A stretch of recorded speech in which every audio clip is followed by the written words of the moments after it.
WUSA 9 Weather Impact is sponsored by Morgan & Morgan. Hi folks, I'm meteorologist Jonathan Myers, and this is your latest WUSA 9 weather webcast. Now, later on this morning, early this afternoon, coming up here between about 10 and noon time, the National Park Service is going to come out with their peak prediction of the cherry blossom bloom. That's a tongue twister.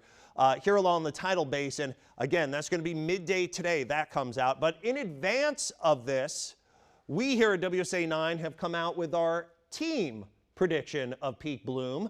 And we expect the cherry blossoms peak bloom, in other words, basically 70% or greater blooming, to happen between March 30th and April 1st. And we've been keeping track of the cherry blossoms for over 100 years at the tidal basin. And on average, the peak bloom happens on about April 4th. So we're going with an earlier than average peak bloom on our official forecast.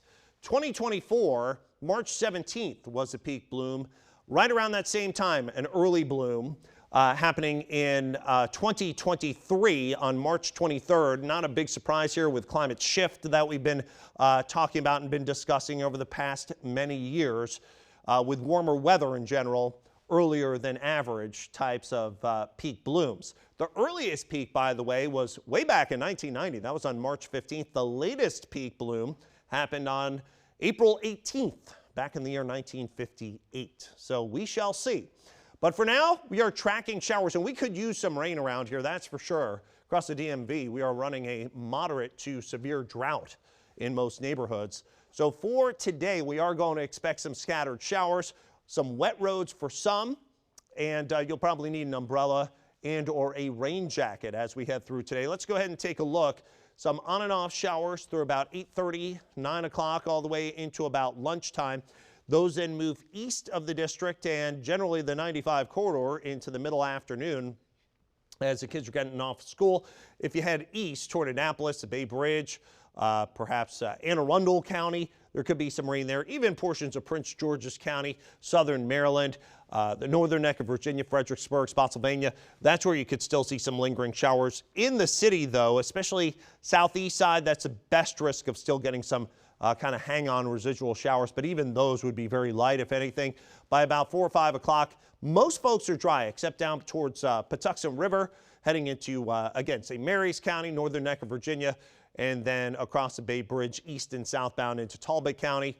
And after that, by about 7 p.m., only southern Maryland really hanging on to that rain. And then into the evening, most folks are dry, although there could be a stray sprinkler shower as a cold front rolls on through. And beyond that, sunshine back for tomorrow, but it is going to be noticeably windy and chillier. 66 for today. We're at 62 at Gaithersburg, Manassas at 66, 67 at Fredericksburg, near 70 at Tappahannock. Temperatures in the low to mid 60s east of the Bay, Patuxent River at 63, 66 from Royal to Luray, and 68 at Culpeper.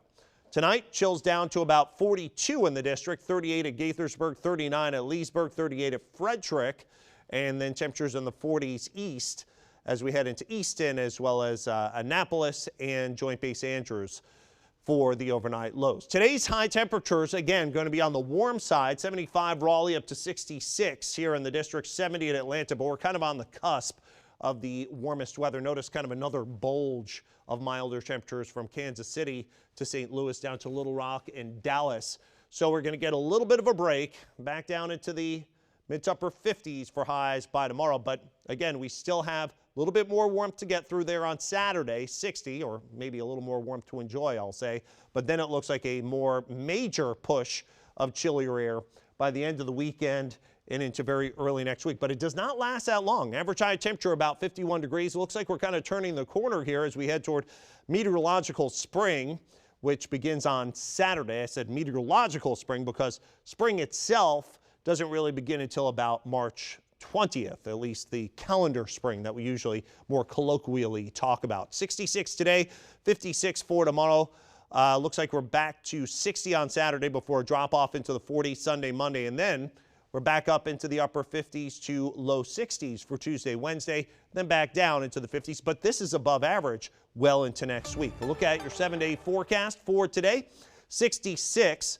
some scattered showers around. Generally, again, they should be light and should be out of most neighborhoods as we head into the early afternoon, but may hang on a little bit longer south and east. Temperatures fall off into the 50s this evening as skies clear. Tomorrow's a nice looking day, although it will be breezy with a high 56. 60 and windy on Saturday, back down into the 40s on Sunday, Monday, and then back into the 50s near 60 again for Tuesday and Wednesday of next week. Have a great day.